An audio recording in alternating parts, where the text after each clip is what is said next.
Welcome back.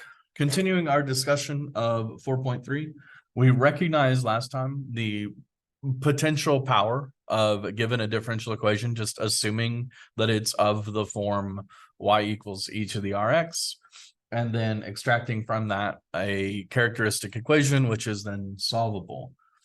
Unfortunately, what we end up with is in the case of a second order differential equation,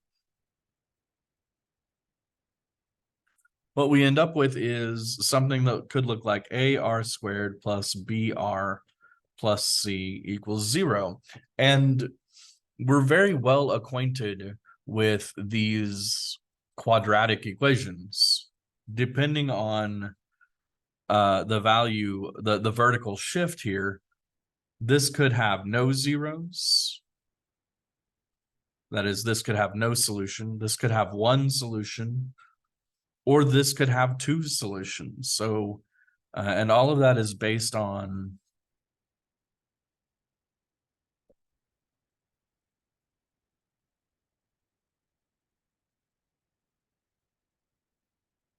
this general form that we learned way back in algebra. If this discriminant, the b squared minus 4ac, if this is positive, then we have this case where we have two roots. If this is if the discriminant is 0, if b squared is equal to 4ac, then we have one repeated root. That is one root of multiplicity 2. And if b squared minus 4ac is negative, that is, if b squared is less than 4ac, we get into there are only zeros in the complex plane. And so there are no zeros in the real plane. And so we can imagine a scenario where we have something like y double dot minus 10y dot plus 25y equals 0. It is a second order homogeneous linear differential equation. And if we make the supposition that y equals e to the RT is the form of the solution here, this gives us the characteristic r squared minus 10r plus 25 equals 0, which has solutions r equals 5 and 5. That is the 0 of 5 with multiplicity 2. This factors into r minus 5 times r minus 5, and r equals 5 is our solution twice over. Unfortunately, saying that y equals c1 e to the 5t plus c2 e to the 5t is not incredibly helpful, because we could just factor out the e to the 5t, get c1 plus c2, and arbitrarily redefine this to be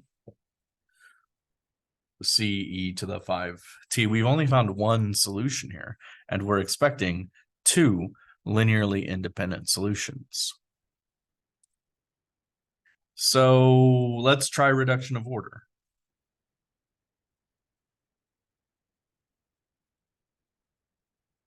Because we know one of our solutions is e to the 5t. So we can use reduction of order. If y is equal to e to the 5t, or if y1 is equal to 5t, e to the 5t, we know our second solution is going to be linearly independent from this, so we can assume then that y is equal to uy1, which means y dot is uy1 dot plus u dot y1. And our second derivative then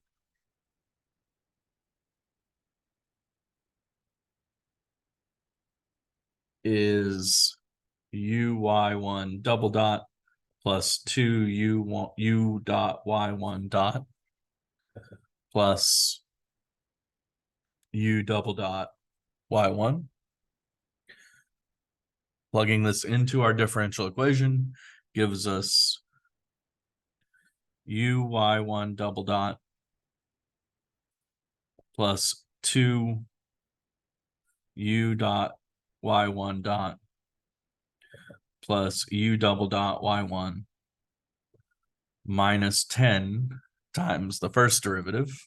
First derivative was uy1 dot plus u dot y1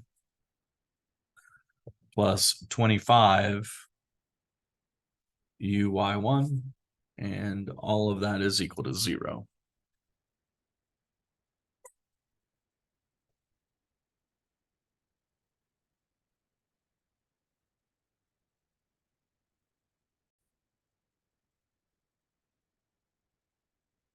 So now, grouping the terms as we've done before, I'm going to rewrite this as uy1 double dot minus 10 uy1 dot plus 25 uy1 plus 2u dot y1 dot plus u double dot y1 minus 10 u dot y1 equals 0. So I've got two distinct components here.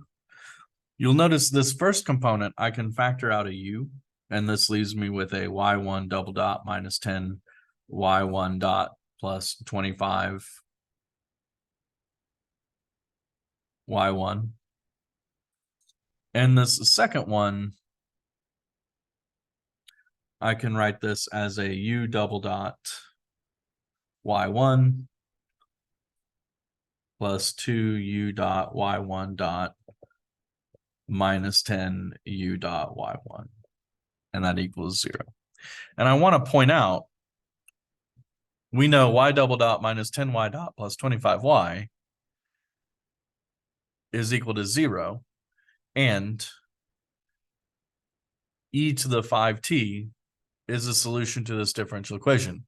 So if I plug e to the 5t in here, if I plug y1 into here, I get 0.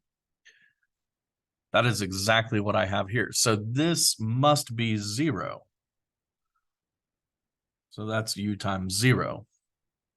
Further, I know what y1 is. y1 is e to the 5t, which means I also know what y1 dot is. y1 dot is 5e to the 5t. So this second part can be written as u double dot e to the 5t plus 2u dot, y dot, remember, was 5e to the 5t, minus 10 u dot times y1. y1 was e to the 5t, and all of that equals 0.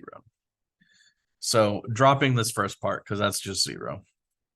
Factoring out an e to the 5t, from what's left, I get a u double dot plus 10 u dot minus 10 u dot equals 0. And that's pretty convenient because e to the 5t is never 0. And this is just the second derivative of u is equal to 0. The second derivative of u is equal to 0. That means the first derivative is at most a constant.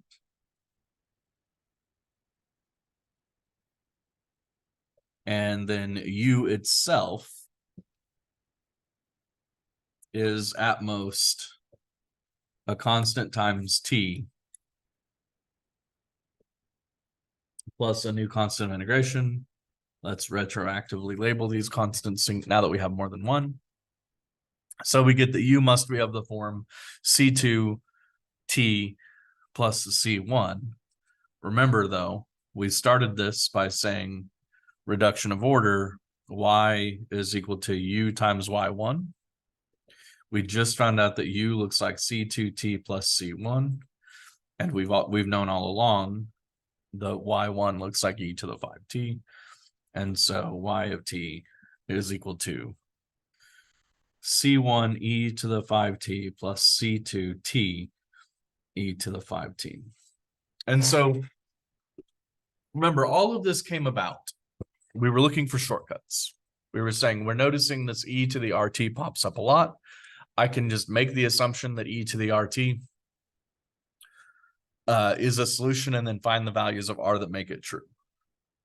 That was great when we had two distinct values. And then we started saying, well, what happens if we don't have two distinct values? What if we have repeated values? And you'll notice for our solution here, both terms here still have an e to the 5t, but the second part, the part that we get from the multiplicity being higher than 1, is just multiplied by t. And we perhaps should verify that these solutions are linearly independent, which means take the Wronskian, e to the 5t, 5e to the 5t, t e to the 5t, and the derivative of t e to the 5t, which is 5t e to the 5t plus e to the 5t. And so we get 5t plus 1 e to the 10t minus 5t e to the 10t. Notably, that is not equal to 0. And so these are indeed linearly independent solutions. It turns out in every case where we have these repeated roots, we're going to end up with this type of solution here where we get just the second derivative is equal to 0. So the first derivative is at most constant. And the function itself, u, is a constant times our independent variable plus another constant. And when we plug that in, we get this form. The takeaway here, the moment we see these repeated roots, I know one of my solutions is e to the RT. The other solution I'm going to pick is t e to the 5t.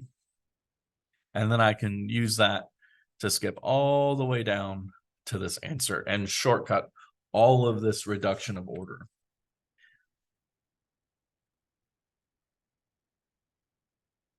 So let's do another example where we take advantage of this.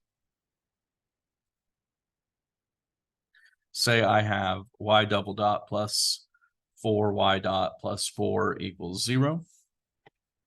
Using our supposition that our solution looks like e to the RT, we get r squared plus 4r plus 4 equals 0, which factors into r plus 2 quantity squared, which gives us r equals -2 with multiplicity 2. Using what we've observed before, that means our solutions look like C1 e to the -2t plus C2t e to the -2t. And you don't get much more simple than that.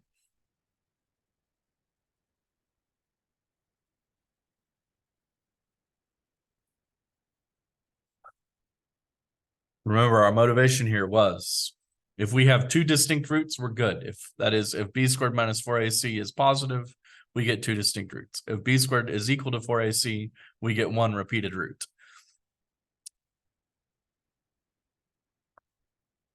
This last case where we have no real roots because b squared is less than 4ac, we haven't talked about that yet. So let's imagine we have a differential equation to solve, and this differential equation is generically ay double dot plus by dot plus cy equals 0. So it's second order homogeneous with constant coefficients. Making our supposition that y equals e to the RT is a solution here, we get ar squared plus br plus c equals 0. And so r then is -b over 2a plus or minus the square root of b squared minus 4ac over 2a. And in our case, let's see, we've done the nice one where we have two real roots. That is, b squared is greater than 4ac. In this case, where b squared is greater than 4ac, we can just say that our solution looks like y equals c1 e to the r1t plus c2 e to the r2t.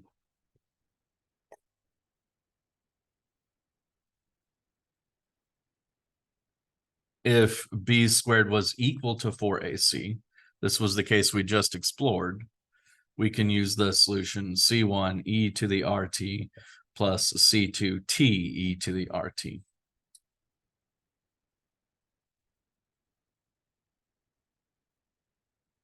And if b squared is less than 4ac, these are the imaginary roots.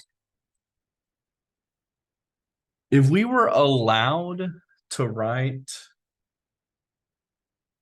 imaginary or complex solutions here, we could say C1 e to the, well, I mean, we've just got imaginary numbers, right? So we can call that R1t plus C2 e to the R2t, but R1 and R2 are not real numbers.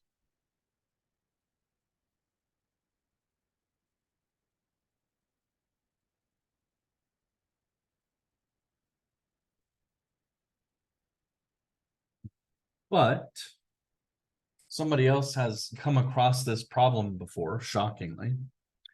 And we have an identity that might be useful, and that is e to the I theta is equal to cosine theta plus I sine theta. So that means e to the I times beta t is equal to cosine of beta t plus I sine of beta t.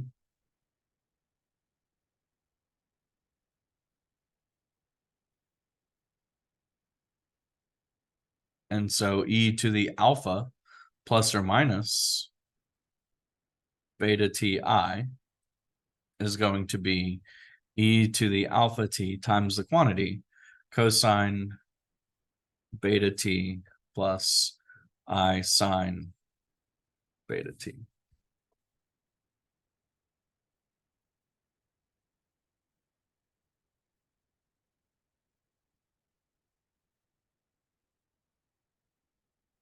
So what this means for us, in the case where we have b squared is less than 4ac, we would like to write this, but this has complex solutions. This tells us how we can get around that. Using some identities that really aren't worth going into right now.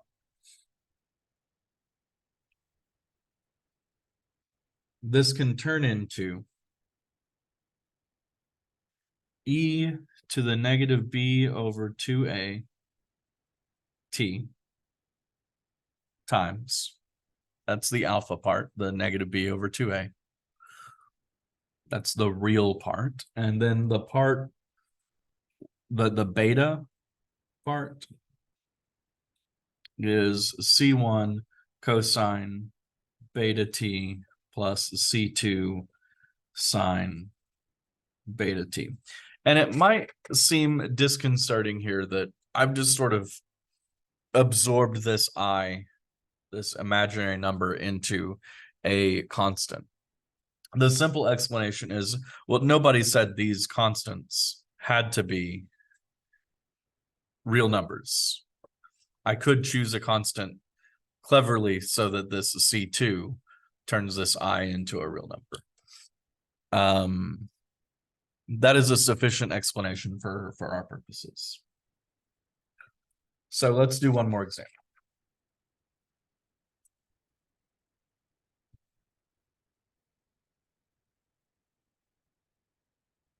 Say we have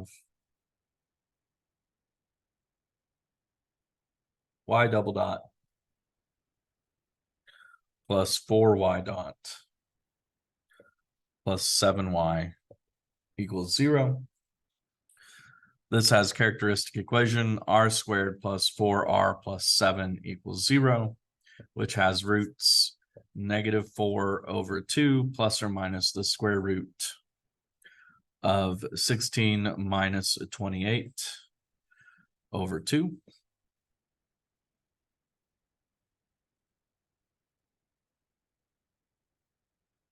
Which is negative 2 plus or minus I root 3. which means our solution then, y of t, is e to the negative 2t times cosine of root 3t plus sine of root 3t. We now just need to bring in the constants. That's c1 and c2. And we were able to solve this differential equation without ever invoking reduction of order or any of that other stuff. Just by saying, I think a solution to this looks like e to the RT, and following through with the consequences of that. So our ability to solve these differential equations is limited only by our ability to find zeros of polynomials. And nothing guarantees that that's easy, right? Like we could have something like 4y double dot. No, that's not too long. Let's say we could have something like the third derivative of y, a third order differential equation, plus 3 y double dot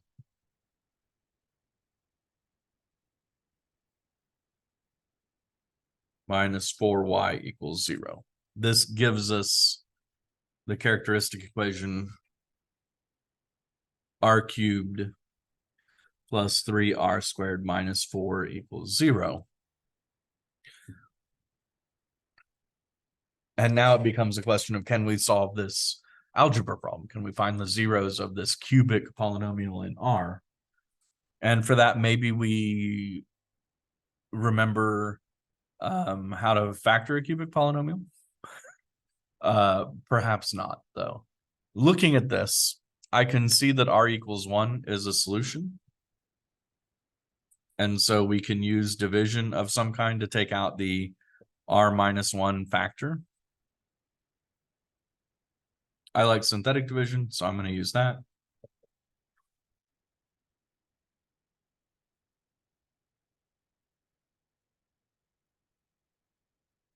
So this becomes R minus 1 times R squared plus 4R plus 4 equals 0. This quadratic is something we just saw a minute ago, so we perhaps remember off the top of our head, this is R plus 2 quantity squared. And so this gives us zeros of 1 and negative 2, 1 with a multiplicity of 1, negative 2 with a multiplicity of 2.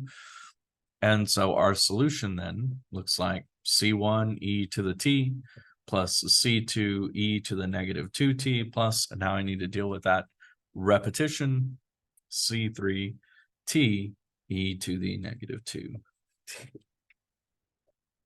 And life is starting to feel good. Our ability to solve at least this particular class of differential equations has increased dramatically. We're still requiring constant coefficients. We're still requiring homogeneity, which is very limiting. Right? It must always be equal to 0 for us to apply this method. But we're feeling good going into 4-4. All right, I'll see you next time for 4-4.